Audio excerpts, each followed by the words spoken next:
is awesome. You've got these, look at it. Oh, it's glistening. The proboscis is glistening. We're on, I guess you could say we're on a safari, a microcosmic safari. And as I look over the field of milkweed here, you're seeing a lot of activity, a lot of insects are flying around. This is going to be invisible to most people, other than they see these little pink pom-poms as they drive by, and they probably don't give it a second thought. But take a little extra time, and you're going to see that those little pink pom-poms are a world unto themselves, with all these strange, charming little life forms.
So there's all this life that you're going to find on this one plant. Bees, to wasps, to beetles, to, well, probably the most charismatic, the monarch butterfly. One of the defining characteristics of monarchs is that they are tied to this milkweed. That is their plant. In terms of relationship to the plant, it's absolutely key to have these available to monarchs. No milkweed, no monarchs. It's that simple. The larvae absolutely require the milkweed to feed upon. The milkweed has some substantial defenses. It has latex that it produces. For instance, if I puncture this vein, we'll get some latex oozing out. On top of that, the plant has an additional deterrent, which is a poison.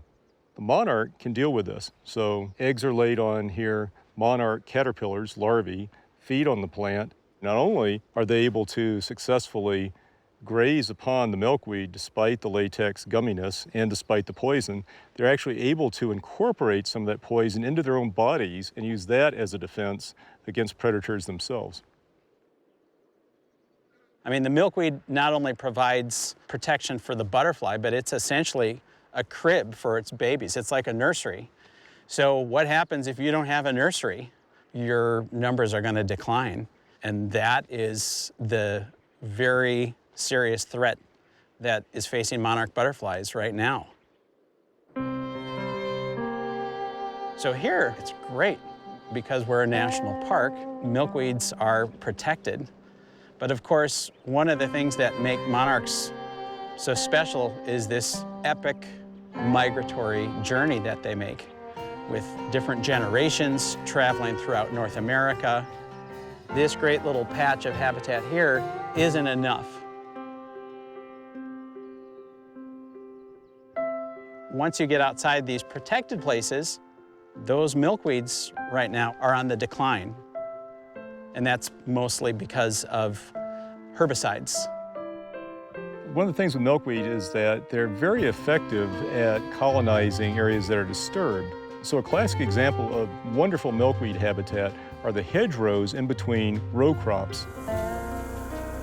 There has been some genetic engineering more recently that have made crops more resistant to herbicides, which means that greater amounts and higher concentrations of herbicides can be applied, and in many cases this is finally too much for the milkweed. When the milkweed goes, the monarchs go as well.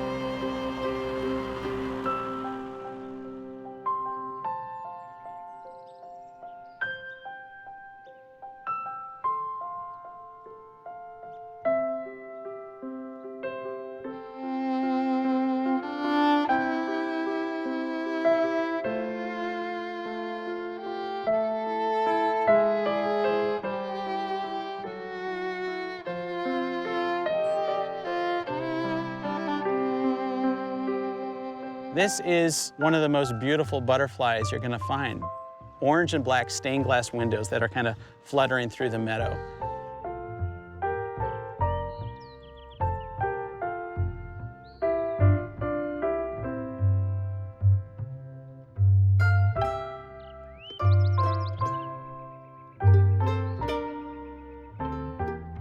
If you ask a child what is their favorite insect, they might say a butterfly, and if you ask them which one, they would probably say a monarch, and that seems like a terrible thing to take away from our kids.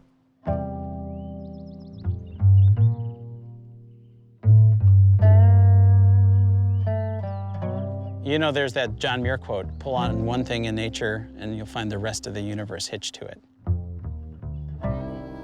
Just look at one milkweed plant and you will find a whole universe.